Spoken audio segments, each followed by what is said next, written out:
Whew. God, wow, that guy, I don't know why he even bothered coming in. He's so underqualified for this. Dude, I cannot believe he even bothered to interview for this position. Like, does anyone actually read the excerpts that we put on these postings? Clearly not. Yeah, not even, besides that guy, it was the woman before him, the clown, the other guy. It was crazy. I hate that he's probably actually the highest in the running right now, and it's just by happenstance. Someone's got to save us. By association. We've only got one left. Surely he can be better than everyone. Justin, send in the last person, please, if you would. Absolutely.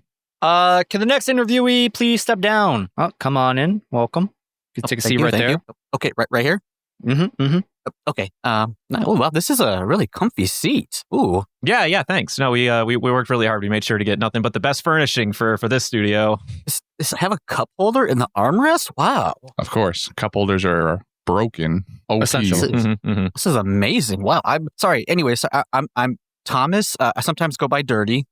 And yeah, I'm here for the interview. Sorry, I'm a little nervous, but I'm hoping to be able to fulfill this position and be everything you guys are looking for. Yeah, so we appreciate it, Derty. Do you mind? So you know what position you applied for? Yes. Can you?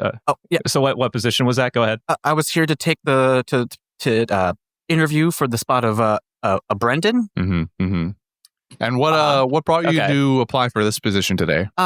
Well, I listened to the podcast for a while now, and I really feel like I could match his energy and bring in that just positive attitude that he brings in every day he records. Unfortunately, he hasn't been here for a while. It's why you guys are sort of interviewing, but I just feel like I can fill that hole for this group. I can be that Brendan Power you guys so desperately need. Right. Okay. Yeah. Here. You know what? That's great. I have a question for you. Yes. What would you say is your favorite musical? Hairspray. Hands down. Damn, that's a pretty good pick. That's a pretty good answer. That does sound like you. I actually got kicked out of the movie theater while watching it. Me and my friends were singing and dancing, and they kicked us out. Son of a bitch. That sounds like me too. Holy shit. Is that... Did you body swap? Is this Freaky Friday right now? Okay. Let's try this one on for size. I'm gonna give you a hypothetical situation, right? Okay. And I just want to. You're gonna pretend you're Brennan in this situation.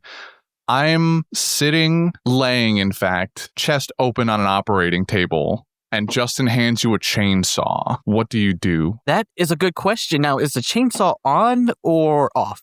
He hands you an off chainsaw. That would be very irresponsible for him if it was already on. Okay, and you're on an operating table. Your chest is open. Was I the one doing the procedure? You have been operating on me this entire time, yeah. Well, then obviously I needed it for something, so I would turn it on and do whatever I was doing. So probably cut you open a little bit, or maybe putting the chainsaw in you, because maybe, you were trying to be like Chainsaw Man or something. This guy's going places. I'm telling you. Christian, I think he might be the one. I think he might be he's doing pretty good. He's done pretty well so far. I got one question, and it could be the final one. I'll let you two deliberate in the corner. Wait. When did you become an interviewer? I'm sorry. You're already here. You've already interrupted. You might as well answer your question. So you might as well. Yeah, whatever. Let's hear him out, guys. Let's hear him out. Derty. Sir, remember, you are still the interviewee, please. Sorry. I got a little ahead of myself. I'm feeling a little confident. Derty, another hypothetical for you. Let's say, hypothetically, members of our establishment here offered to buy you a hot tub, and you have no interest in this hot tub, allegedly. Hypothetically, right? You have no interest in a hot tub, but the members of our community would be willing to purchase one for you. Do you have adequate spacing in your current living to facilitate the space for a hot tub? All right, now, hear me out. For those of you listening that want to get me a hot tub, no. Secretly, I want one, but I'm not going to make you guys think I do, because that would just be too much. But now, let's say they did buy one. I do have the perfect space in my backyard. I just finished up my deck, and it would fit a hot tub perfectly. I give that answer 6 out of 10. He definitely, there's a little bit of ad-libbing in there. You're higher. But I do have one thing to tell you. You seem to have come into this with some preconceived notion that you're applying for the Brendan position. I don't know who posted that. Maybe that's a clerical error, but the interview process today was for the butler position. Yeah, but to be honest, you still nailed it. I'm so thrilled that we will be able to offer you a position as the butler in our studio. I could not be happier if I'm going to be honest with you. Yeah. So here's your uniform. Justin can show you where you can change and also where all of the tea and coffee supplies are. I'm going to need an Earl Grey in about 10 minutes or I'm going to get mad. Oh, I'm so glad you say gray because I'm colorblind. If it was like blue, you'd be screwed. Yeah, and I'll need a protein shake. Oh, and make sure that when you put, I don't know if you wear glasses, but you'll need some. And anytime like you talk to us at the end of like all your sentences, you'll have to do like one of those little like, eyeglass sort of like touches. You know what I'm saying? Camera pans to my face as I'm already doing it because that's how I put my glasses up. Perfect. That's that. Wow. He's already in character. I love it. Now, if you could get out of my sight. Yes, sir. Yep. God, I can't believe we found the perfect candidate at the end of the day. This is a match made in heaven. I cannot believe it. We went from like a 1 out of 10 to a 10 out of 10 instantly. Fantastic. Oh, it was great. If only he'd shown up 6 hours earlier. But all right. So I have a question. Can I still apply? Or is that the only Justin, opening? Show him to the butler's quarters, please. Yes, sir. Come this way. Okay. Full disclosure. Before I chimed in, I had to use all my willpower to not bust out laughing when we first started. I don't know what it is. That was unironically really funny. Yeah, that was beautiful. That was great. Thank you, Derty, for working with that. Working on that with us. It was amazing. I love it. Yeah, we'll see how that one comes out of the hopper. Usually when like the pauses between speaking get edited out, it tends to come out a little bit more organic, but you can never be too sure with us. Yeah. All right, well, yes, we are here. I'm here. Hi guys. Hey, it's How's about everyone fucking doing? time. Ooh. I know, it's man. That's what I'm saying. The debut of your favorite anime of all time in live action, and it's not garbage, and you missed the first 2 weeks. What the fuck is wrong with you? Dude, can I just come off the rip and say, okay, so I have thoughts on the show so far. Probably more positive than negative, but I do have some negative complaints. The second episode, though, I cannot tell you how fucking sad I was that I missed being on that episode with you and Funky at this point. The second episode was fucking fire. It was pretty good. I would unironically say the second episode is just a good episode of television and not just like a decent adaptation of One Piece material. It was just a fun time. And it was a very lovely, lively conversation with Funky as well. What a sweetheart. I haven't heard it yet, but you've got good things coming your way. But since you're here, I can't wait. Why don't you read this here summary for once? Yeah, that I wrote. Episode 3, Tell No Tales. On this week's episode, Luffy, Zoro, and Nami are adrift at sea when Zoro comes out and alerts everyone that the toilet is leaking. Since there's no actual toilet on board, it's time to abandon ship and look for a new one. Lucky for them, Syrup Village is right next door, and they just so happen to be known for their shipbuilding. After setting his sight on the perfect ship, Luffy introduces us to Usopp, a pathological liar with a thirst for adventure and a pretty cool nose. He introduces everyone to his friend Kaya, who owns the shipyard and her estate. What follows is a wonderful exploration of themes concerning piracy, loss of a loved one, whether or not it's a good idea to save your sketchy butler control every single whether or not it's a good idea to have your sketchy butler control every single aspect of your life, and so much more. Weekly reminder that if this is your first time diving into the series, don't worry. We won't spoil anything past this season of the adaptation, though we may drop a few names or locations. Fret not. Any future events will remain a glorious mystery for you should you choose to continue this path. And once again, as a bonus for this set of episodes, we've got a different guest for each of our recordings, meaning we get a nice variety of opinions, which should provide a much needed insight to the overall One Piece community. So let's introduce this week's guest. Derty, how you doing, Mr. Dirt? Have you started on any more podcasts since the last time we spoke? Yeah, actually. Wait, what? The unironic answer is yes. So, okay, I combined my 2 old podcasts into one. Right. And then I sort of took a break. Yes. Just because I had so much extra going on. And then during that break, me and my buddy started a podcast where we're watching like One Piece and JoJo for the first time type deal. And in between this, another buddy, like another group I was sort of hanging out with, they're like, hey, do you want to like join our podcast? So I was like, yeah, sure. So I have like 2.5 podcasts right now. That's incredible. Is that the one with Charlie Sheen or? Got to have that tiger blood. Gotta have that tiger blood. Thank you for joining us, Derty, taking so much time out of your clearly very busy schedule amongst your 2.5 full podcasts. It's an honor to be here. love your guy. I love you guys. You guys are great comedy, great insight. It's an honor to be here. So thank you. No, thank you guys. Wow. Okay. Yeah, see, now you're buttering us up too much. All right. Remember you're just the butler. Sorry. I'll go back to the desk. Well, I mean, that's like part of a butler's job, right? Like butter up their employer, right? Make them feel good. Yeah, but like so overtly, like shouldn't we be asking for it? You know what I mean? I know you guys are saying butter, but I can't help but hearing butlering up in my head, and it's kind of funny. Butlering. Okay. That's interesting. I'm not entirely sure why, but so I would like to ask Derty. Derty, what how have you been enjoying the show so far? What were your thoughts on this episode? Give us all your secrets. I want to know first, before he gets to that, this episode specifically. Have you watched the whole thing already, or are you watched only up to episode 3 like us? I have only watched up to episode 3, and it's killing me. Wow. Yeah, I watched it. I'm in a similar boat. Well, at this point, after this, you can go and watch the rest of it to your heart's content. I watched episode 3 yesterday, so it could be fresh in my head for today. It has been a pain not to watch this. I have been struggling not to watch this. And look, I love it. I am 100. I mean, don't get me wrong. There's things that are wrong with it. There's issues. There's little things I don't like, but overall, I love this. This is amazing. I think I'm gonna get a little controversial here. I think the reason people are having a lot of problems with it is because they're too focused comparing it to the anime and manga and not enjoying it for what it is, which is like an original story heavily based off the anime and manga. So that's my take. And I get a lot of that because I've talked about with a few people. I get a lot of the, you're just defending defending Netflix. They're actually breaking the curse of live actions. I just want to say, and I'm going to ruin my reputation as an anime podcaster. Oh boy. I've only seen one other live action adaptation, and that was Avatar. Okay. And I just want to say, the only reason I didn't like that one is because I don't remember aliens being an Avatar, and it threw me off.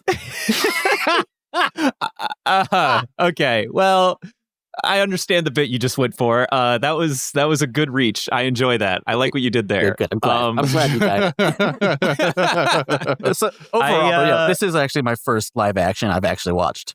Good for you. Well, I will say this show, though, kind of feels like it's not even that it's a diamond in the rough. I mean, it just doesn't have a lot of competition. Let's be real. No, it doesn't seem like it. In terms of like live action to anime adaptations, this really is so far the best I've seen because it's just a really fucking hard target to hit. Let's be real. Yes. I'm loving the new scenes we're getting. I love seeing some of the old scenes being introduced. And don't get me wrong, there are a lot of scenes where I'm like, okay, you have like 1,000 chapters to go off of. You could have done a little bit better with that. But overall, I'm having a blast. I'd give it a solid 7.5, 8 out of 10.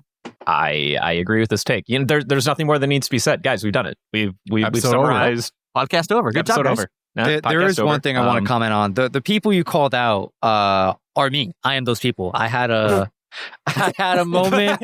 I am that guy. Yes, actually. I had a moment to sit down and reflect this week. After I watched this episode for the second time. I watched episode 3 earlier in the week, but I was just so busy with other stuff. I wasn't giving it my full attention at the time. And I was just in my room watching the episode and taking notes and whatnot, prepping for today. I think to myself, because I want to make sure I praise the show where it's warranted, right?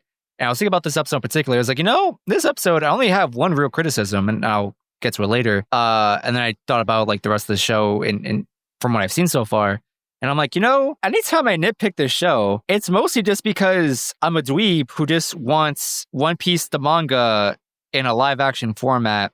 And that's not exactly what we're getting. We're getting a minor retelling of the story so far. We'll see how much more minor or major the retelling goes as we go on throughout the weeks. Yeah. But so I was thinking about I wasn't here for episode 2, but I was reflecting on it, and I was like, there's changes made from the anime and manga. One of them I'm not a fan of, but again, I was like, well, I only don't like it because something happened in the manga recently that makes the plot point that they changed relevant now, or more so now rather. And I'm like, I'm kind of just nitpicking over nothing. This change really doesn't affect the story. And I'm just kind of not liking it for the sake of not liking it, and I need to work on that. Wow, how very self-reflective of you. Oh, good job, dude. Golfer clap. Golfer clap. Before we get into our specific thoughts of the episode, can I just give my brief, like, over the last 3 episodes since I missed the last couple of weeks? Sure. First episode, pretty decent. It was a nice, solid, just like introduction to what we have to look forward to. Second episode was great. I had a fantastic time with the second episode. Leading into now, I think my only ongoing criticism is I fucking hate the way they've written Zoro. He's the only my fucking part of the show I can't Christ. stand. Amen. Because why is my favorite character the most monotone, monotonous, stick in the mud? Justin? Yeah. I was so worried that you were going to come in here and be like, what do you mean? He's perfect. No, and I'm not like, even a little bruh. bit. Yeah. Oh, thank fucking Christ. I'm on the same page. I'm loving the actor who portrays Luffy. He's doing great. I think he's doing really good. Nami's doing really good. Usopp, from what we've seen in this episode, amazing. We'll get into Clawhador soon because Garp Kobe, love it. Zoro so far is Buggy, Zoro so far is the only one that is not matching that energy at all. Like, it just doesn't, even thinking at it from like a completely like different show, Zoro just doesn't fit for some reason. I feel like they wrote Zoro, or maybe the actor is playing Zoro and was told to do it this way. They're playing him like the average weeb sees Zoro, which just kind of bugs me. Yeah, I'm going to be honest. Like the way I would phrase the criticism of Zoro's character in this portrayal is, in manga and anime, Zoro is obviously portrayed as like stoic and the more serious one more often than not. But like, and I think this comes from his experience after interacting with Luffy, where he knows where to like kick back, take it easy, crack a joke. Yeah. And like the dialogue itself isn't the problem for me in the live action. It's just the delivery. Like he just sounds like he's dead inside, honestly. And That's I'm what like, saying, come dude. on, man, put some energy, get some sarcasm or something. I don't sense any ego from Zoro. I only sense aloofness. And I feel like the charm in Zoro is that he knows when to like put on a certain attitude that gets under people's skin, that goes beyond like, I'm an edgy guy with swords. You know what I mean? But that's just a personal take. But other than that, I would have a pretty good time. What about you, Christian? Did you like in this episode? Did you not like anything in this episode? I think out of the 3 episodes we've watched so far, this episode kind of stands out to me as the weakest of the 3, I think. I kind of agree. In terms of just like what the other 2 have given us, this is a bit weaker, but not like bad it's not or anything insanely yet. It's not bad. It's just especially like the first episode is good. I think it's a good introduction, like you said, to what's going on in this world. The second episode builds off of that very well in introducing Buggy and also Kobe and Garp dynamic. This episode, I would have rather have them cut like 2 or 3 of those Garp and Kobe playing shogi scenes and just add it to what's happening in Syrup Village, because part of this episode, for an arc where we're interacting with this new Usopp guy, Usopp takes a very heavy backseat on the whole episode until the last like 6 or 7 minutes. And now I understand that we're going to get a second episode on this island to conclude this arc, but I feel like there still needed to be some more scenes establishing Usopp's character more in depth than what he's gotten so far, because there is a decent bit more to what Usopp has to offer in this arc in the anime/manga than what we get here. And I think that's kind of a tragedy. We'll see what happens in the next episode, but as of right now, this episode was not my favorite by any stretch. Oh, in general, you would say it's not your favorite. Like, well, I mean, I would also say of the 3, it's of the weakest, 3, it's definitely like number 3 of the episodes. Not to say that it was a bad episode, but that I feel like there was more they could have done rather than this cut back and forth between what's happening in Syrup Village and then also Garp Kobe. Go ahead. Would you describe so far this setting or this plot as this is Usopp's introduction rather than the expectation of it being Usopp's arc, quote unquote. Is that like kind of accurate? Well, I think what he's saying is that for even like an introduction, there's not a lot of Usopp. Yeah. Like we get like one good scene in the shipyard, and then he even at the dinner, like he doesn't even like propose the question. He just kind of sits there eating a chicken leg while Luffy does Luffy for like another 3 minutes. I feel like I know more about Klahadore and Kaya and almost even Mary than Usopp. If trying to put on the air of a new watcher who doesn't know anything about the anime or manga, Usopp is just a guy. He's just there. Like Klahadore, Kaya, even Mary as like just a sheep guy who shows up and apparently runs the business and then dies, has more involvement in what the plot of what's going on than Usopp does.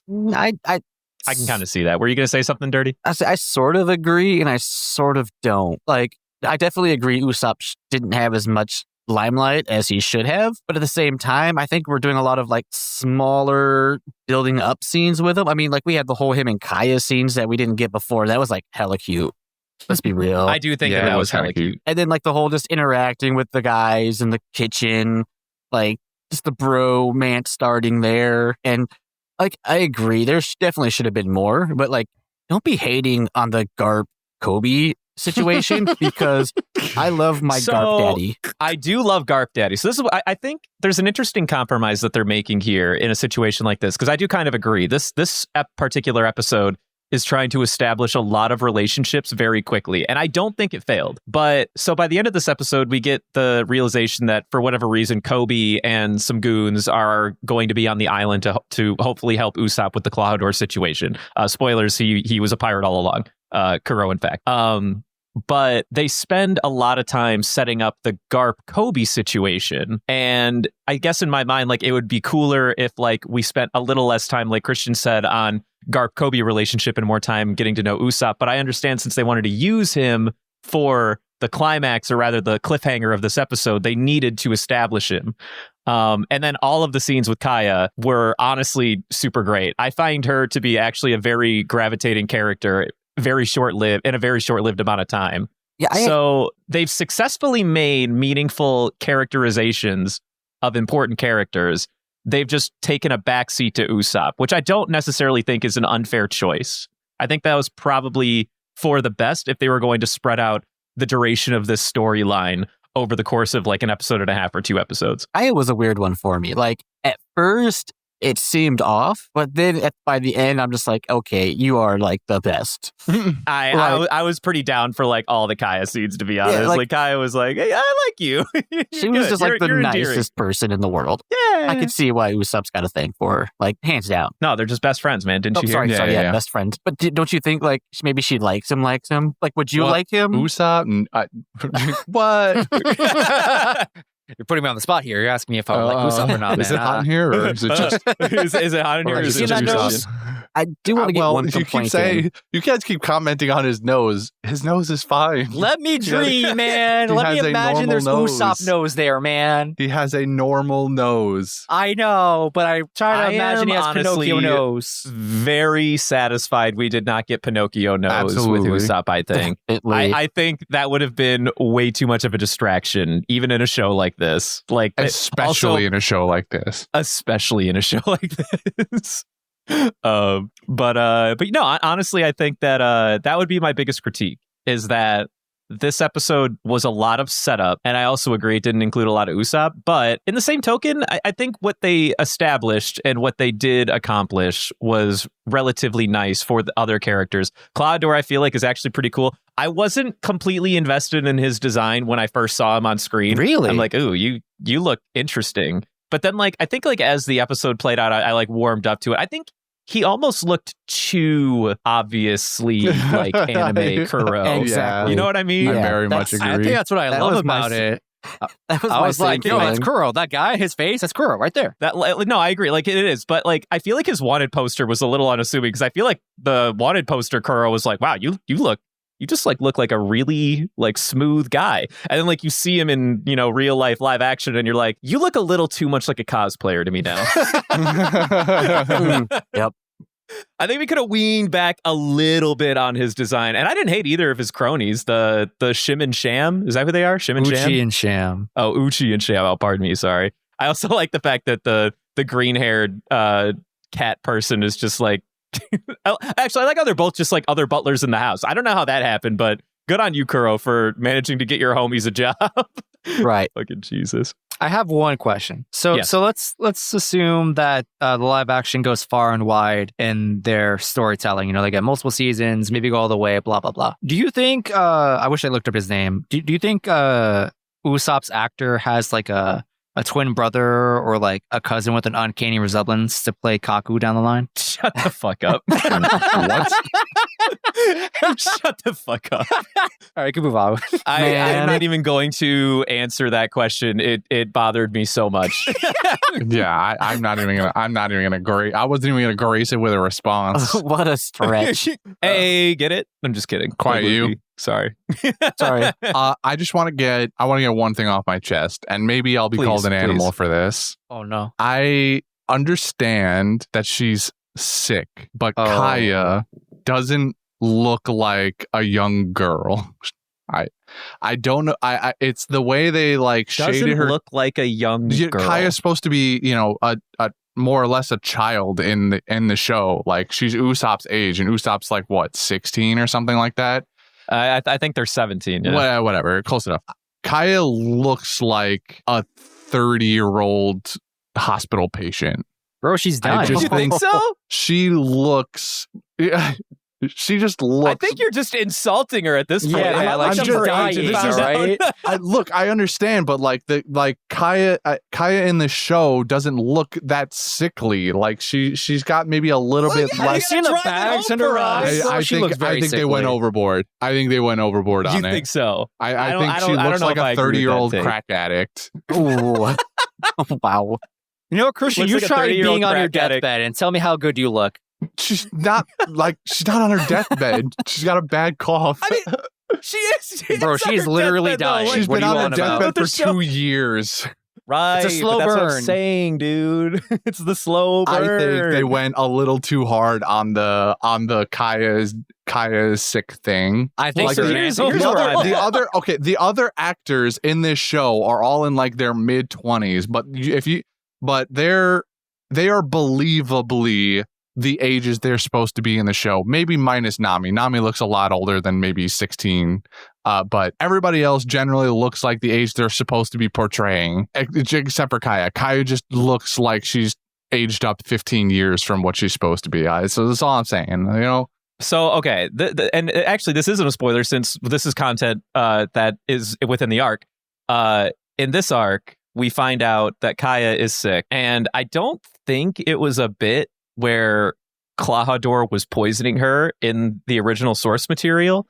I have an inkling, hence the blue tea, that the reason why she looks the way she does is because it is a slow burn, and Klahadore in the live action is slowly poisoning Kaya. That's my impression. That's what I was Which getting makes a to. lot more sense as to why she would look so sickly. In my mind, that makes right. sense. No, I get that. That's a classic. And also the stew or whatever that sludge that they cook for her and That call it thing looks soup. like it's out of a Dr. Seuss movie. Yes, it looks like it belongs in the Cat in the Hat. And also, I thought it was supposed to be frosting for the cake at first. it does. It looks like frosting. It looks like a marshmallow topping or whipped cream or something like that, but they call it soup. And didn't Luffy horf the whole fucking Absolutely. thing down in that one Yeah, scene? yeah. Yes.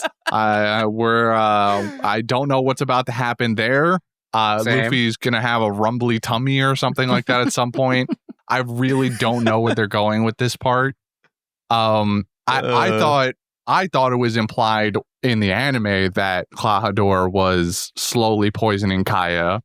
Maybe So I'm this is where misremembering that. my knowledge is like fading me, but I'm more under the impression that she was just suffering from a genuine illness, but then the plot to murder her was the plot to take all of her fortune like that day when they invaded or whatever. I'm sure that somebody in our Discord will spend copious amounts of hours combing through everything to make sure they tell me how wrong I am. Not looking at anyone in particular.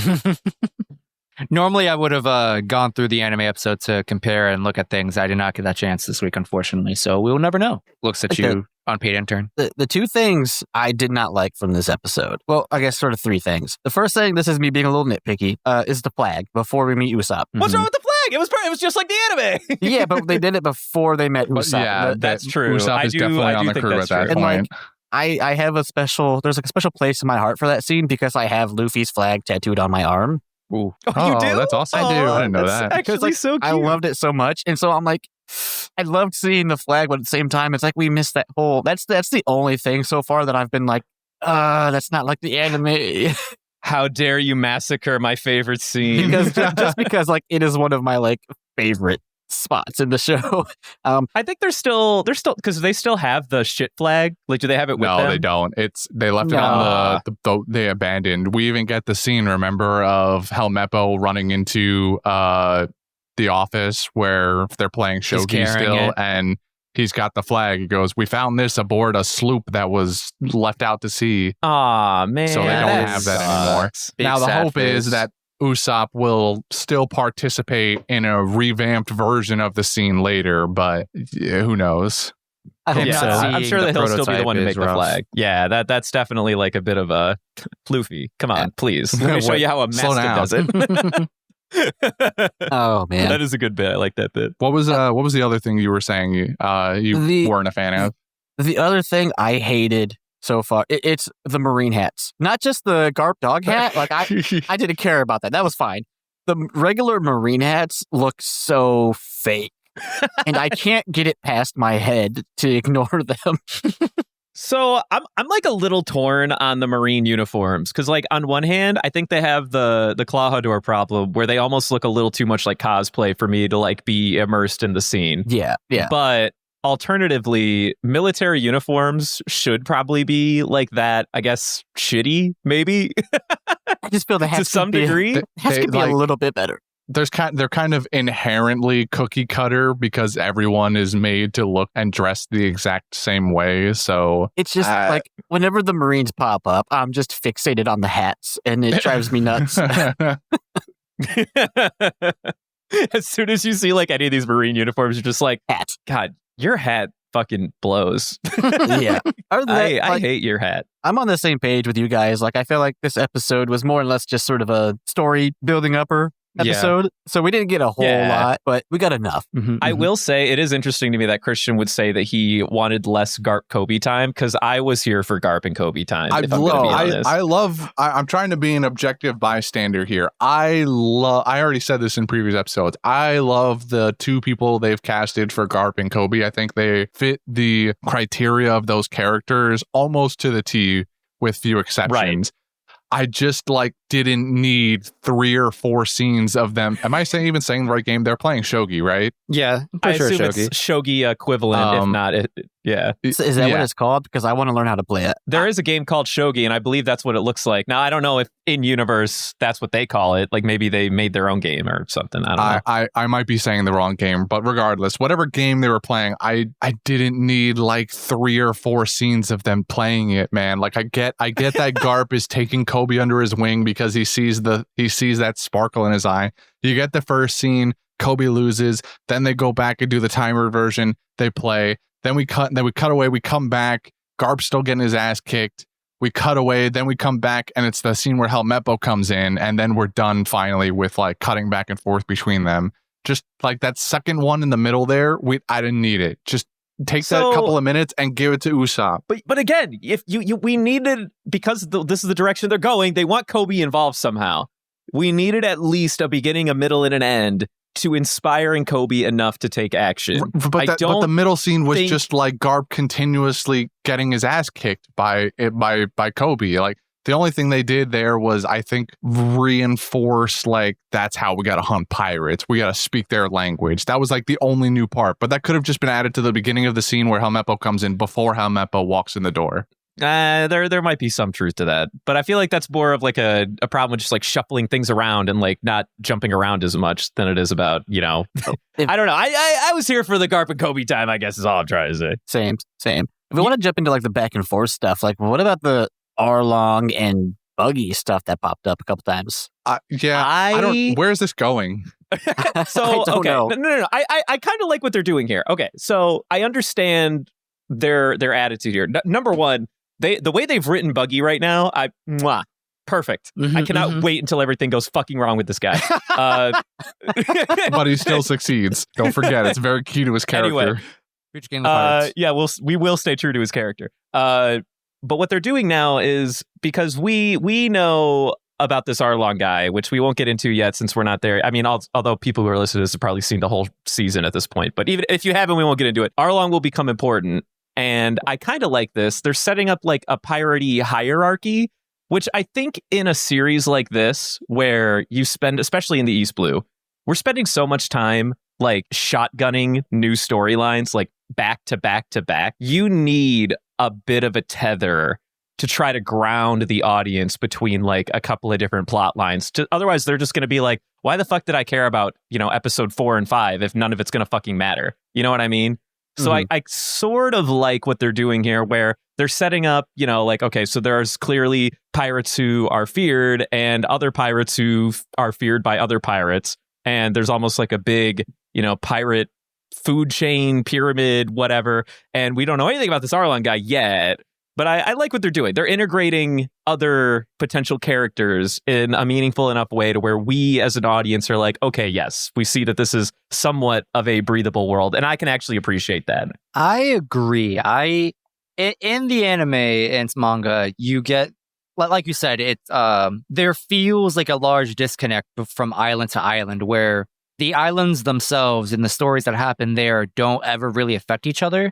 It affects the crew, and the crew then usually carries that with them in some capacity, but it's hardly ever overt, and there's hardly ever any connection between the islands, especially in East Blue, we just go from island to island, and you're like, this person's the baddest person in the East Blue. Well, why hasn't anybody else heard of them? Stuff like that. So I agree. I think it's making for better storytelling in the live action format. I also think that it helps build drama for another plot point that I don't think has been revealed yet, and I'm not going to spoil anything about this show. I'm doing real good so far. We're not going to break that. But I think it's working in their favor in this case. Having a pecking order of sorts, because like way further down the line in the source material, you get that understanding that like here are the head honchos of the pirate world.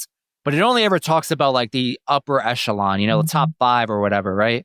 So it's nice to get that sort of impact on a smaller scale when we're first starting off. You know what I mean? Yeah. However, if there's one thing this show could use less of, is teeth. All right? The Going Mary having Jesus, teeth you gotta stop. bothers me, man. Why did they give her teeth? Also, oh, man. I think the Going Mary head, I still don't love it, and it pains me. No. I think it's good, but those eyes are lifeless, dude. Please, why can't they have just given it pupils? Just give teeth in the series, man. Paint just a couple of fucking dots in the eye sockets. Give me open some mouth life. with it's just like a front tooth situation, and like a I don't even think there was a bottom row of teeth on the Going Mary, but yeah, there needs to be more pupil action. Just paint in a smaller black circle for pupils on the eyes, and we're good. Yeah, that's all I need. I don't even hate the like head empty fucking smiles for fucking years energy. I'm honestly sort of okay with it. I sort of think that part has grown on me, but I just can't look at it without being like, you make me feel dead inside. Looking in your eyes gives me a feeling of dread, and it makes me upset. See, Crispy, I think you and Funky sort of hit it with the last episode, where you guys were saying like they're making it very making this type of show normalized, like in like our type of perspective. It just makes the goofy stuff look creepy, and that is like 100% like the Going Mary, just creepy. Yeah. That applies to the Denden Mushis or the snail phones. In the anime, they're goofy.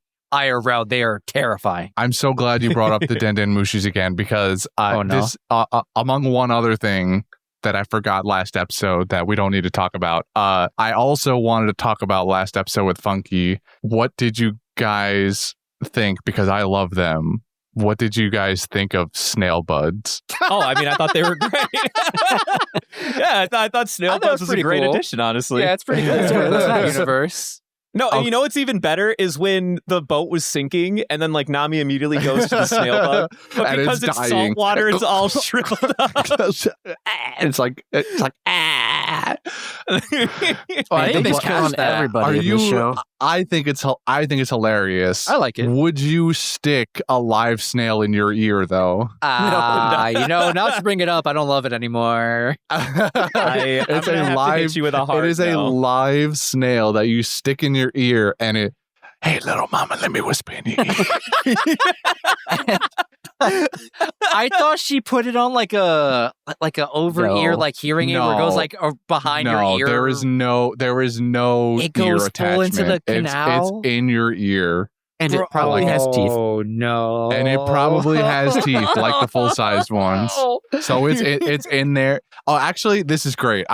You know what? I'm on board with snail buds now because if they're because like they're in there and nobody cleans their ears the right way. So like snail buds could also, while also being a communication device, they could pick all the earwax out like real earbuds do. It'll just it'll just actually clean your ears. Dude, This this is is the like worst imagine like a timeline. snail. You put a snail in your ear and it like uses its fucking That's like what snails tendrils do, to man. like grab fucking earwax from the inside of your ear. Oh, I hate Yeah. it. I That's hate what snails it. do. Clean my They ears, I'll like be they like back. eat garbage. That's why you put snails in like your fish tank because they eat all the algae and random garbage that floats down to the bottom. I don't even think we need to wait for this to happen in the show. I think there's a genuine market opportunity in real life To just stick to do this exact thing. Like sticking snails in your ear is easy enough to eat the earwax. We just got to also somehow make them into communication devices. Oh, well, I mean, I Gosh. was just talking about cleaning my ears with Right. snails. I mean, that's easy. all- That's like sticking your feet into the bucket of like fish, of like a salon, yeah. like the tiny little like the tiny little fish that eat all the dead skin off your feet. You ever seen that? Oh, yeah, that too, yeah. It's like that before your ears, and it's a snail. That's all I'm saying, dude. I like this plan. I think there's a genuine market opportunity. Pardon me while I go patent this idea. To all before the anyone else audience can take members it. listening to this, I hate I'm this. so sorry. No, it's great. Let's get us to a better spot. Please. I think we're in a great spot. In No, fact, no. I think we need to talk about Snail Bud. Snail Bud is going to be patent pending the next greatest thing. By the time the listeners hear this, we will have already patented it and trademarked it and come up with A prototype. some prototypes. Even though prototypes is literally just sticking a snail in your ear. All right, were you going to actually take us somewhere dirty? I'm sorry. Yeah, I want to go somewhere happy now. Want Let's to talk talk Do you about have custom a happy design? place in mind? Mary. We are talking about Mary. not the She makes going me feel Mary. dead You mean the- inside. you mean the No, dead the guy at the person. bottom of the well? The dead Yeah. guy. The dead guy. Oh, that Mary. A tragedy. Mary. They did my They boy did dirty. So, like, his everyone else looked sort of like a little goofy with their cosplay. He looked really good. Costume think design of Mary this done show pretty is well. so good. I love it. I love it all. I have not met anything that has See, dissatisfied me so actually, far. it's funny you mentioned that because I would agree. Like Mary, the Meowcat brothers, like they had very worthwhile, believable costumes. Very unlike Kuro for a bit. Yeah, I just What's thought they did it really well. What's that show with like the blue guy with the handlebar mustache and then the girl who's all dressed in pink, like the kids show? You remember what I'm talking about? You're talking about Lazy Town. Lazy Town. baby. Curl looks like he belongs in Lazy Town. I agree. That is Actually, so that is a offensive. Yes. What do you you mean? put to words exactly he has what I like was he thinking. has like facial prosthetics on to give him that weird like grin and chin area thing. Yes. Exactly Oh my like God. the guy from Lazy Town. I don't know. I don't see it. He's spot on, actually. Absolutely In fact, not. now that you say this, I'm pretty sure Kuro is just like Sporticus the new, isn't real. uh, Sporticus can't hurt me. was that the guy's name? Sporticus? Yes.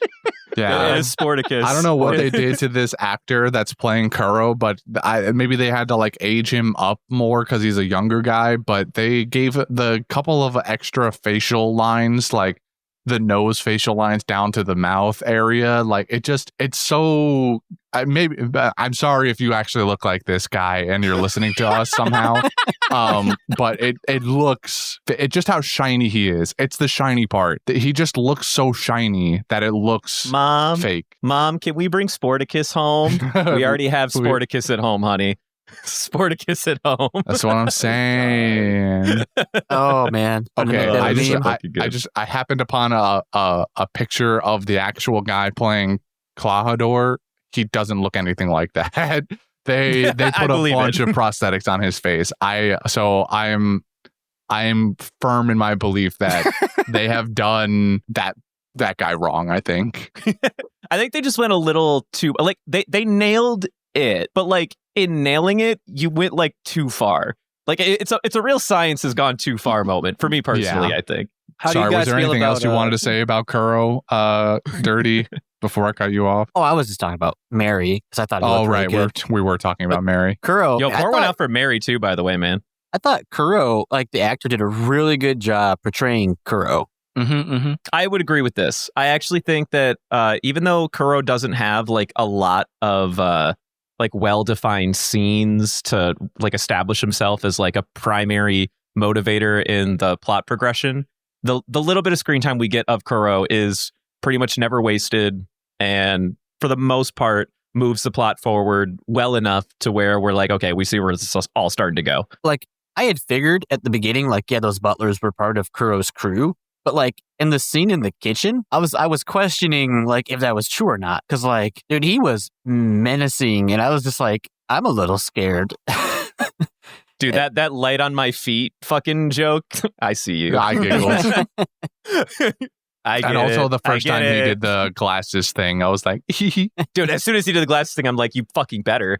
You're goddamn I would right. fucking riot if you didn't do the glasses thing. But yeah, no, I agree. I enjoyed Cloudor's presence in this episode for sure.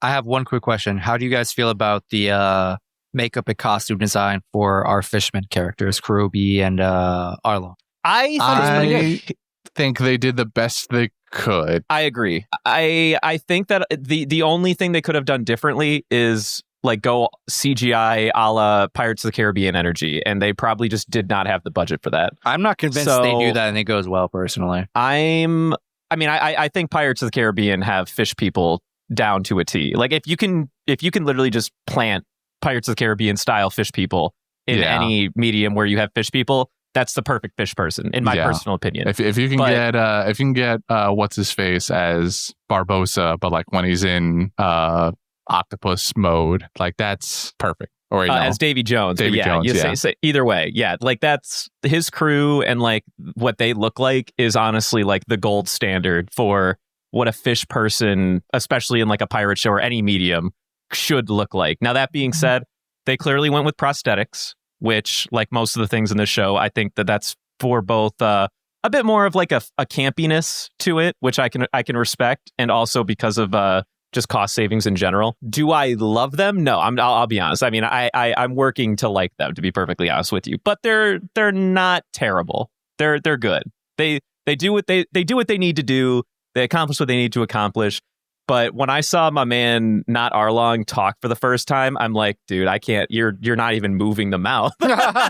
Yeah, that's like the only thing. I just didn't like his voice. Sometimes, like when he first started talking, it was like too deep, and like he was trying too hard, and you really couldn't hear what he was saying. Yeah, and I hope that maybe like the fishmen in general, I just warm up to over time, or like they'll just like read a little better if they're going to become a bigger part of the show or whatever. But as of right now, they're like, it's good. I understand the limitations that they have, which is why I respect it.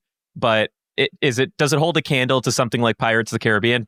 No shot at all. But it's good. It's fine. I think Kurobi looks better than Arlong, and I attribute that to maybe Kurobi just having less details to have to work on. Like, I wonder how much weight the actor playing Arlong has to carry on his face with the nose alone, let alone wig and anything else he carries. I mean, I'm sure. I'm sure it's not actually that much. I don't know. I assume it's actually not that bad. I'm sure it's some very lightweight material that they've blended to his face. My man's getting a neck work. Now, if they had made it canonical length, Arlong nose, then He's top heavy. I mean, it Stepping still, over. yeah, it would have been, that's not very aerodynamically sound, but it probably also wouldn't have been that heavy in the first place either. No, I actually, it's interesting that you think that, is it Karubi? Is that how you pronounce it? Karubi, yeah. Karubi. I actually think that Arlong looks better than Karubi right now, but maybe that's just because in the back of my mind, I feel like I see him talking like a muffin man or something, like his mouth just like,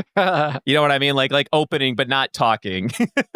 Did Karubi have the fins on his arms? I didn't even miss it. Yeah, he did. I think I missed it. I believe he had the fins. I feel like I remember in the silhouette when he first approached Buggy, he totally had the fins on his arms. I don't remember. Cannot confirm. Yeah, I don't wasn't remember paying too much either. attention. I'd be willing to bet they did put them there, but they might be, I don't know, smaller than the anime, but regardless, not a huge deal, I suppose.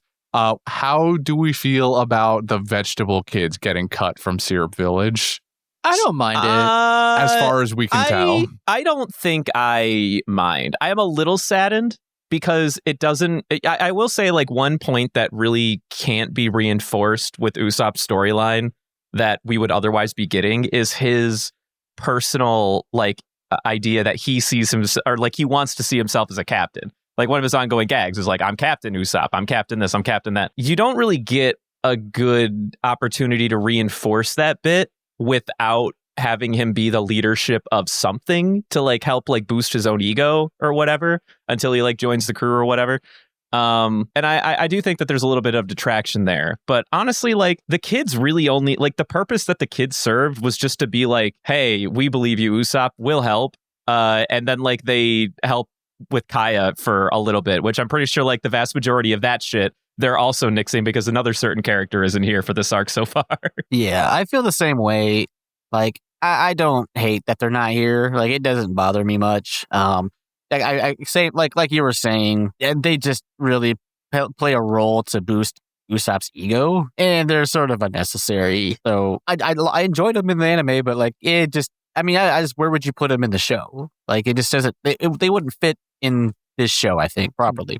The most I can see is maybe next episode they like, actually no, I was thinking like, oh, maybe the kids show up and can still do the we believe you part, but then no, never mind, Kobe already did that. I could see them being there as like offhanded, like, hey, there's a guy with like a red hat on, and it's like, huh, I see you, you're Carrot, and then you just like pan away from it and never talk about like it. more Easter egg kind of relegated to Easter eggs like my boy Shoo Shoo last episode.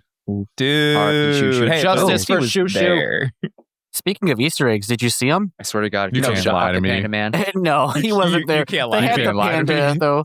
They had like the panda bush thing. There was a panda that was like one of those like decorated bush things. Did not notice. I don't know what you're I do know what talking he's about. talking about. No, that did happen. So Like, there they had, was like, Bushes with different animals. yeah, Oh, no, that did happen. was it like in the shape of a panda? Yeah.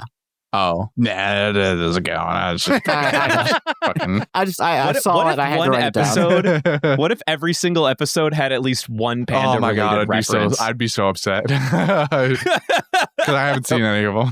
I got to go I back and haven't rewatch seen it. any of them either. Oh, that's so fucking good. No, actually, I will say that one thing that I am a little sad. Now, we haven't gotten to the end of the arc, I guess, but I feel pretty confident in saying it sounds like Django's not going to be a part of it. Which I'm only sad because I think Django's just a funky guy. Yeah, it's a bit upsetting, but it's weird because in the first episode we get a poster for Django. We do. I actually didn't realize you that.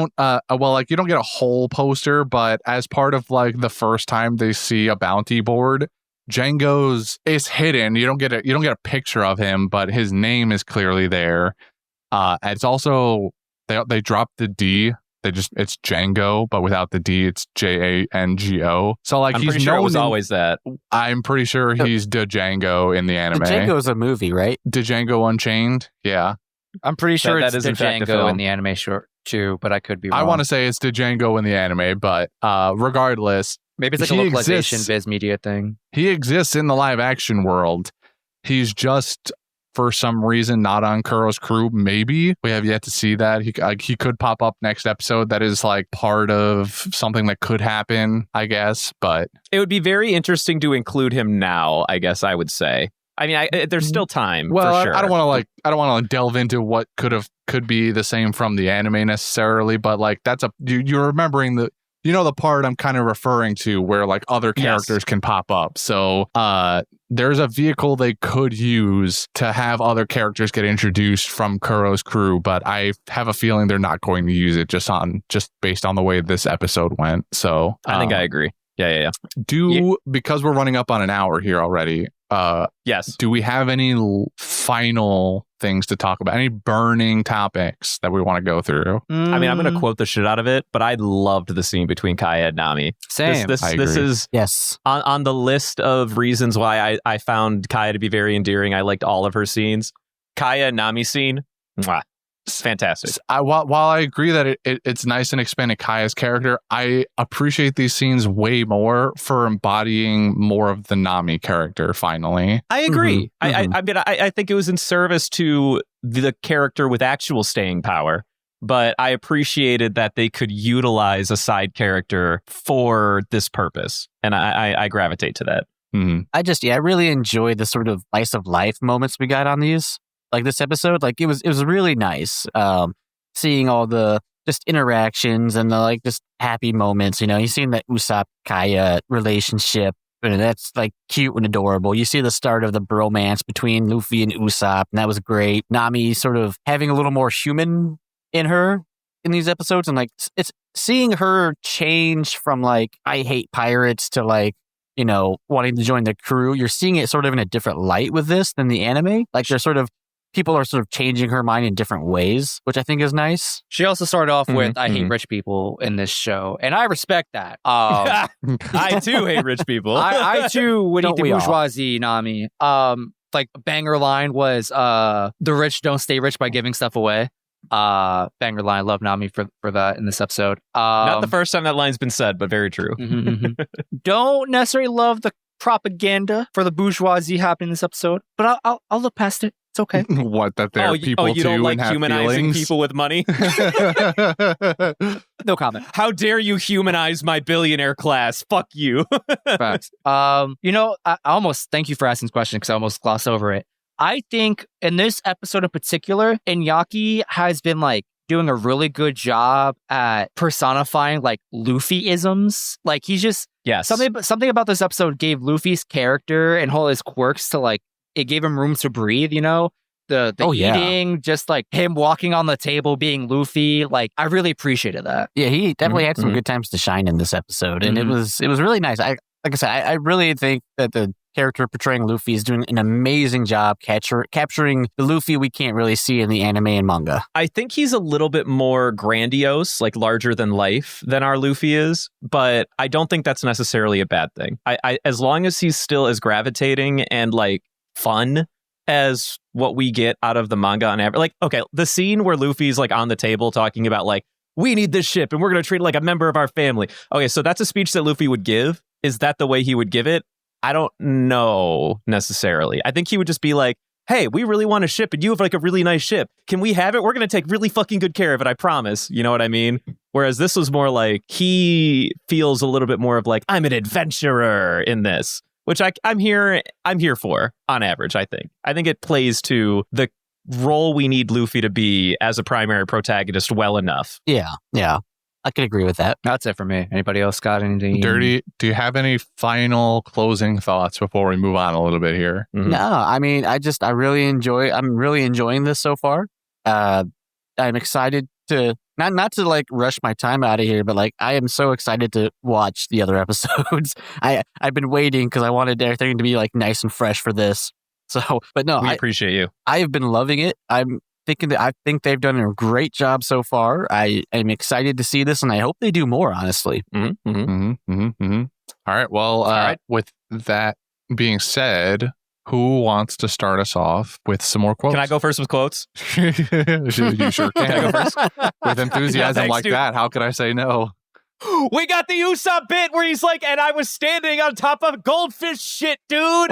So good. Oh my god, you just reminded me of another fucking thing. I caught that, right? And I'm now asking myself for the rest of the series, one, how many damn. Okay, this is like kind of a spoiler, but not really, but also yes. Usopp lies. Some of those lies become true. I'm curious about how many of the ones that are gonna be like homage to the anime, and then also like what if the script writers like make their own lies and then those become truths? You know what I mean? Like That would be kind of funny, actually. Now I gotta keep an wouldn't eye even out hate from that. It's that. like, okay, we got a season 2. What if a lie in episode 5 of season 1 becomes true in season 2, episode 6? It's all conspiracy. You know what I'm actually, you know what I'm hearing? What Justin is envisioning is that the showrunners just make Usopp be the Justin voice of the Straw Hats. God damn He's it. just constantly spoiling future shit. Oh man. Soft spoiling I shit. hate it. Cancel the show. Oh, Get it out of jeez. here. We had a good run. What if we meet a guy in the military with a pigeon on his shoulders? Or That's giraffe. Justin's perfect And future. it looks better in the coat than the guy does. All right. Oh, sorry, man. yeah, all right. What else you got? I know you got more, Brendan. Yeah, you know I got more. All right. I again, Garp, Kobe scenes. I love when my boy Garp is, you're getting in your own way, buddy. And then suddenly he was like, I am getting in my own way. Let me just kick your ass really quick. The endearing line with Usopp and Kaya, I'll keep going on these adventures. Okay, I like this specifically because of the way it was said. I'll keep going on these adventures as long as you want to hear them. I think what we didn't talk about is that Kaya and Usopp very clearly have like a understanding where they both know that what they're saying is complete fucking nonsense. But their friendship is like strong enough, like they're happy enough to like look past that. And whenever they reference stories, they always say like, "Oh, well, I'll keep coming back from my crazy adventures." I think that that's a very endearing way to look at it. Instead of being like, well, here's a new story, it's like, no, I'll keep going on my adventures, don't you worry. I don't know, something about that kind of clicked for me. Nami and Kaya are the rest of my quotes. This may not be my place, but don't let Claudor, or anyone for that matter, ruin your life. When Kaya first sees Nami and goes, I'd prefer to donate it to charity, and Nami snaps back with, I'm not charity, and Kaya's like, oh, of course not. Pardon me. Ooh. At one point, Kaya asks Nami, have you ever lost anyone close to you? And Nami just says, nope. I wonder if that'll come back. That broke me. Ooh. It did break me a little bit. And then finally, right as Nami's about to leave the quarter, she goes like, don't forget your pillow. That was good. I really like that one. That was Oh, good. That's a man. good scene. All right, that's it. Those are all my quotes, I promise. I'll go next real quick. I only got 2. Surprised you didn't snipe me here. This just tickled my belly. It's when Nami and Kaya are, I guess, like finishing up their little scene. Kaya goes, you're not very good at this friendship thing, are you? And I was like, I don't know. I just like that one. It was funny. Tickled me.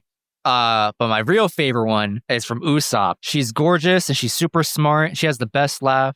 And that's how I feel about my crush. So crush, if you're out there listening to this, even though I don't imagine you are, hit me up. Justin shooting a shot on the podcast. I feel the same way. About which part? I got stoned. No. I didn't know what to follow up with. Oh. I thought You gotta dive into it, man. He just you put your heart out on a sleeve, and he grabbed it, and you're just gonna leave I him wasn't hanging? ready. Come I on. didn't know what to do. I don't.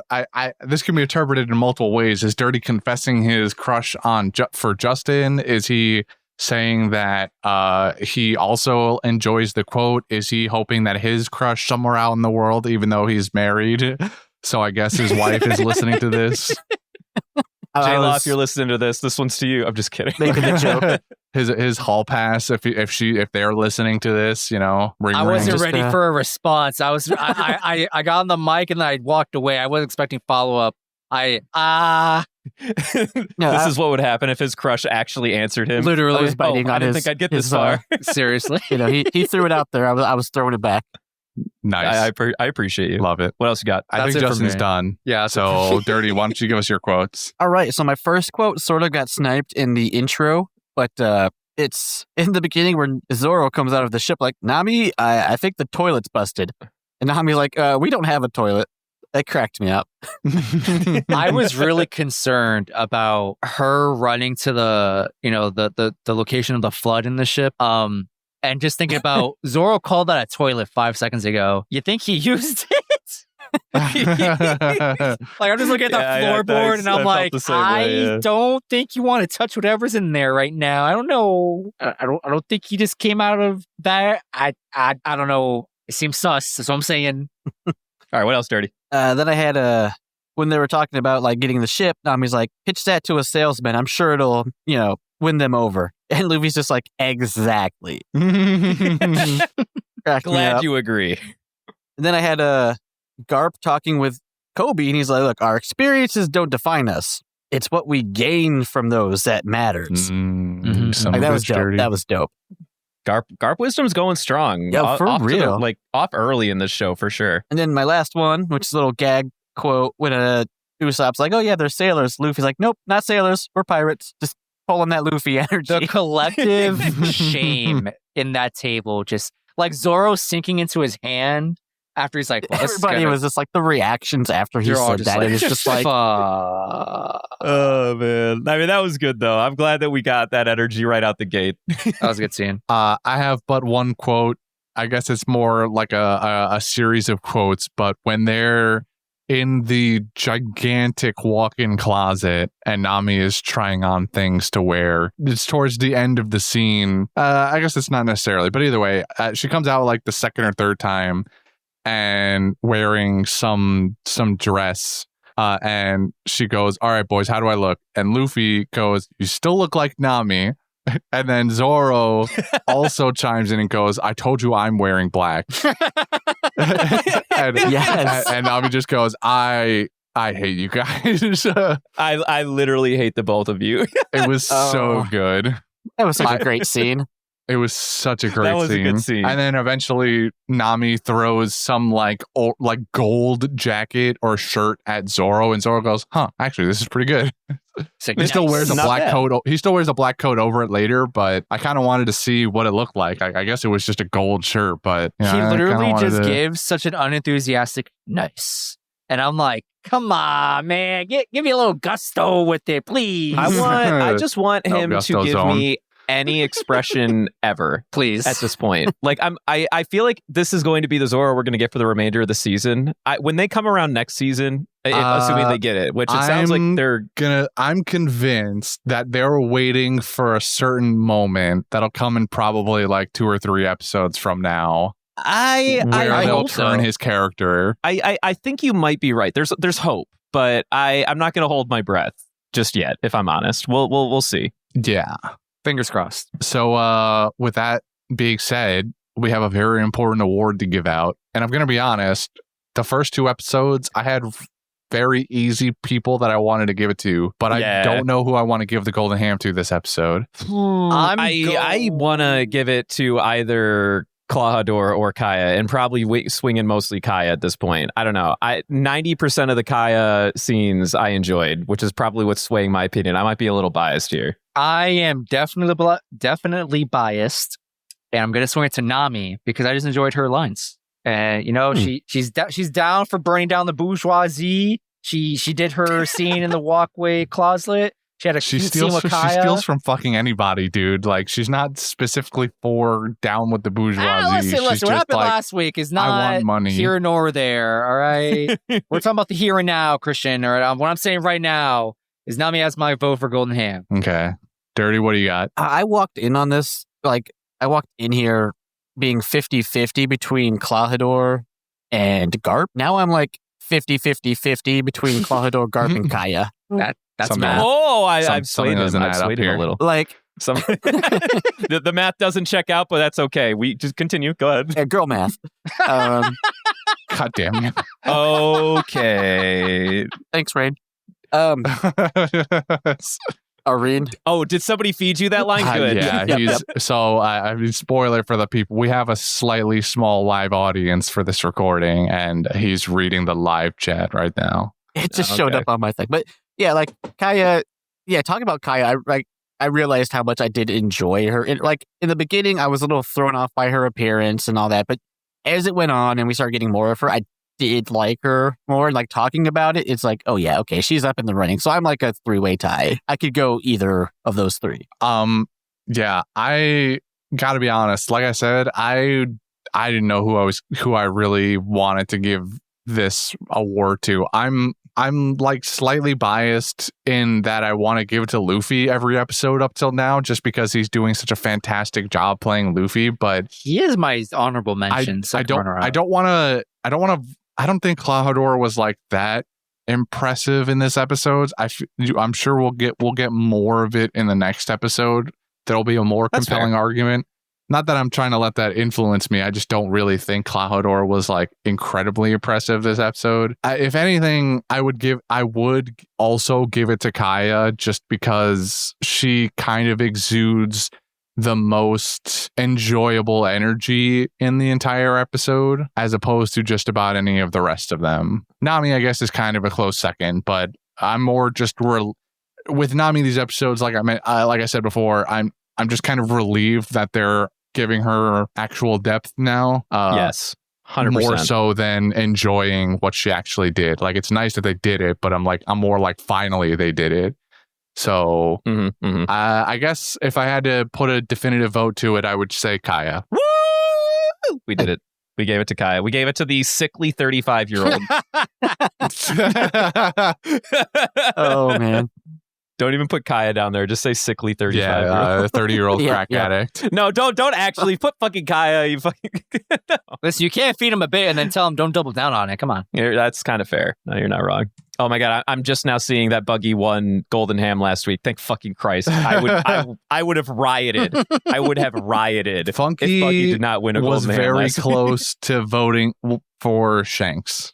Spoiler, since you didn't listen to the episode, but that was his Australian bias. I might also have a hot take. Know? I might have another hot take on Shanks too. He might be another like low tier part of my show enjoyment right now. I think he's similar to Zoro. He's there to be Shanks, but he doesn't really do much else.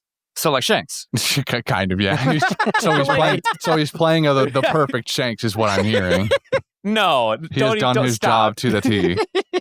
I think similarly to Zoro, there's just not a lot of expression in like any of the line deliveries. Like everything's very phoned in, it feels like. I think my criticism that I mentioned in the first episode was that he just doesn't feel like Shanks, where like he's serious, too serious in my opinion, but not in a Zoro manner where, I don't know, he just doesn't he's not goofy enough. I feel like I agree. He's not goofy enough. Yeah. He's just very kind and like stern. I don't think we got a lot of, at this point in the series, we got that much goofy Shanks, though. I think you're misremembering. Even like when Luffy first ate the devil fruit, I got more personality out of anime Shanks that I've gotten in 20 minutes of screen time with Luffy eats the devil fruit right in front of them. But that's what I'm saying, though. I mean, I guess like when he first finds out that Luffy is now made of rubber or whatever, like the reaction to it just doesn't feel as like gaggy, maybe, or like spontaneous as it did in the anime. I agree. Omitting the fact that like have the some scene fucking changed. fun with it. Like be surprised. Like be annoyed or something. Don't just be like, oh, Luffy, what did you do? And I'm like, all right, well, here we in live action, it's like, oh my God, child, are you okay? What happened? In the anime, it's, oh my God, you made my devil fruit. Spit it out. What the fuck did you do? You fucking idiot. Yeah, like. You can't give me something. that 100% one for one, but like, give me something, you know? Yeah, I agree. Justin, I'm surprised we have similar takes because I did not agree with any of your takes when I heard your guys' review of the first step. I agreed with 0% of your takes on the first step. This is very surprising. We've come around. All right. I gotta cut you guys off because we're on episode 3. That episode 2, that's past us. That doesn't mean anything anymore. Especially in Justin's case, he wants to sweep that under the rug. We're gonna move on here with the highlighting of our dear guest here, who we've invited to be on this podcast with us from our community Discord. And so in order to do that properly, we're going to have a small aside with you, Derty, and ask you a couple questions here. You ready for this? Let's do it. Okay, so tell me, this one's going to be less One Piece related. In fact, the exact opposite. I want you to tell me about something you currently are obsessing over that isn't One Piece. Ooh, all right. So, I mean, you're in the D&D stuff with me. I run some games for the Discord people. I've currently got into this new tabletop RPG called Fabula Ultima. It plays a lot like a old school RPG or JRPG. I am addicted to it. But in that, I've decided to start trying new tabletop games. And in my searches, I actually decided to create my own. So I've been actually working on creating my own tabletop game. Yes, wow. I remember you outlining it a little bit to us one night. if I recall correctly, it is kind of centered around the same gameplay loop as Stardew Valley, right? Yeah, so like I'm really big into like Harvest Moon, Stardew Valley, stuff like that. And like I was trying to see if maybe there's a tabletop game there. Then there isn't. At least not what I found. So I've decided to try and make my own. So that's sort of what I've been sort of hooked on. Yeah. There's a lot more work to it than I thought there was going to be, but it is something I'm doing. So making rules is hard. yeah, Nice. Yeah. Okay, so the next couple are going to be more highlighting your One Piece opinions. Okay. So if you could request Oda change anything about the story as you know it, and maybe kind of lay off the spoilers, of course, and he had no way to say no. He had to do it. What you said. What are you asking for? I will be as spoiler free as possible. There's a certain character we meet relatively soon. Oda, you know what to do with him. He said so himself. You know what to do. I want to see him. Are we going to meet him in the live action I don't know. in this season? I couldn't tell you because I haven't watched it. That's fair enough. Okay. Once Brendan realizes it, he'll get mad. I'm actually at a loss. Same. I have no cannot idea what's read between happening. the lines on this one. Oh, well, I'll tell you guys after. Yeah. No worries. We'll figure it out one way or another. So, piggybacking off of the live action thing, what advice would you offer to people who are going to think about picking up One Piece, be it the manga or the anime, following their watch through of this adaptation? Get to like the mid-20s. That's when things pick up. Like in life, like age? Well, no. Get to your mid-20s first. If you're going Don't even watch One Piece until you're 20 years old. It worked for me.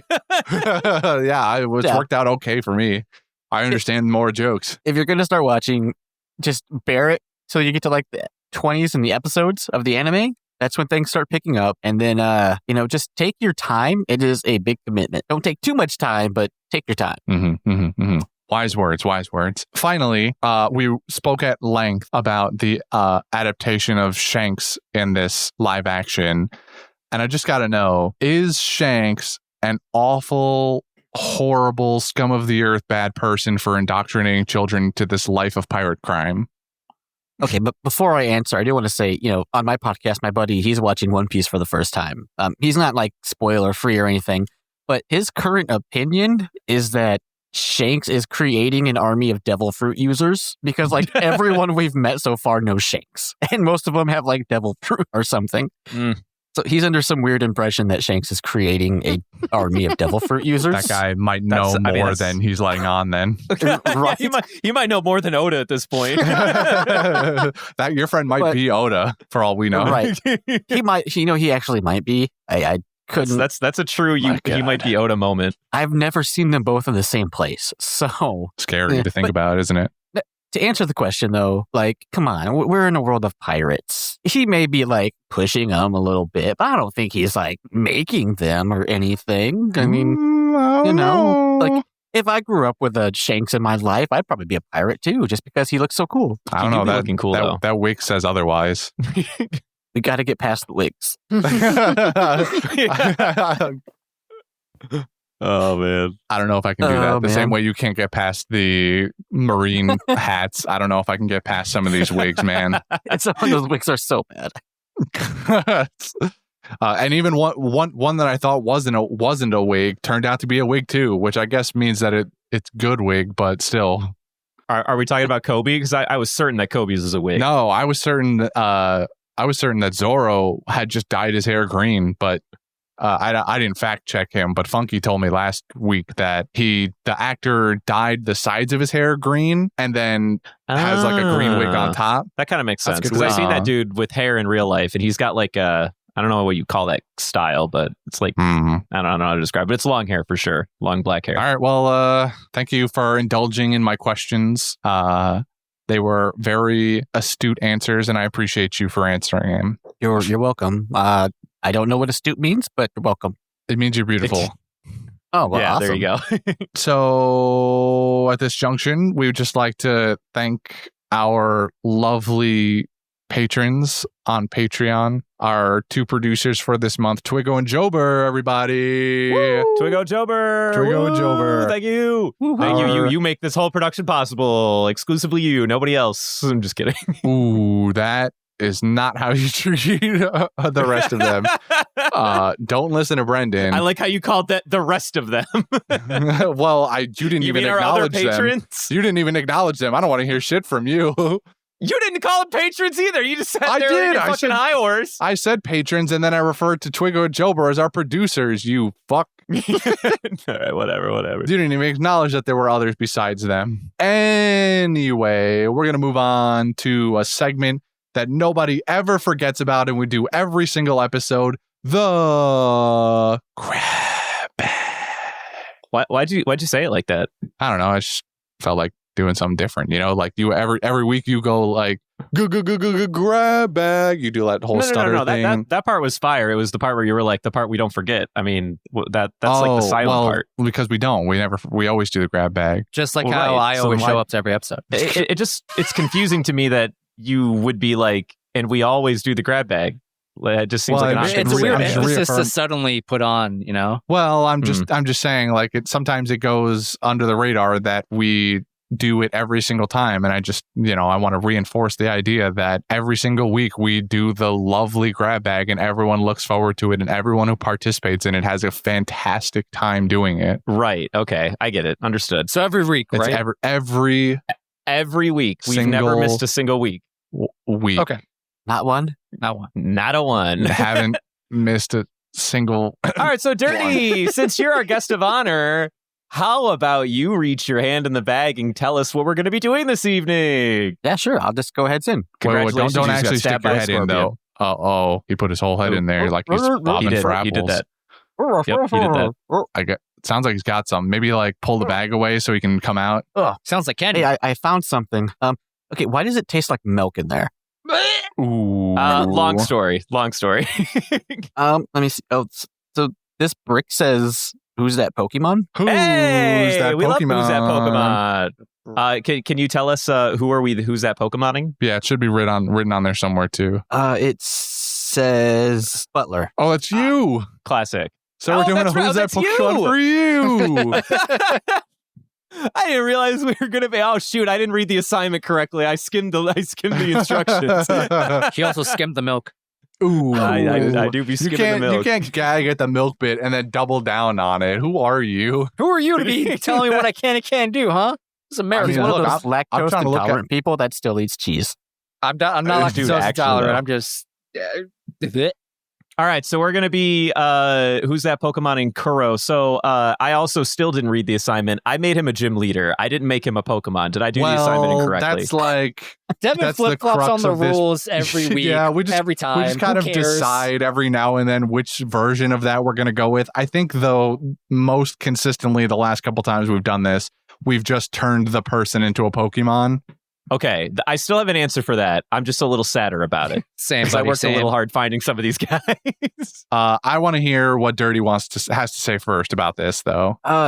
I'd probably have to go Sneasel. Yeah. That's the easiest easiest layup of my life. Correct answer. We're done here. Pack it up. Really? I mean, there's other I feel ones like I that have a good answer. There's other ones you can go with, but like Sneasel, like it's not a cat, but he sort of looks like a cat. Sneasel, Weavile, he's fast. He's got like the claw hands. Not as long, but there's some other good ones. But I feel like Sneasel was like the choice. I genuinely believe that you could put little glasses on that motherfucker and it would be one of those it's the same picture moments.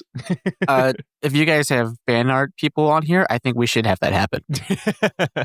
We do have one or two legendary fan art people that will grace us with art from now and every now and then. So we do love it. If they would be kind enough to, that would be amazing. But feel no pressure for it. Because everyone else seems to be on the Sneasel train here. I'm gonna throw out a pick that I thought was pretty good.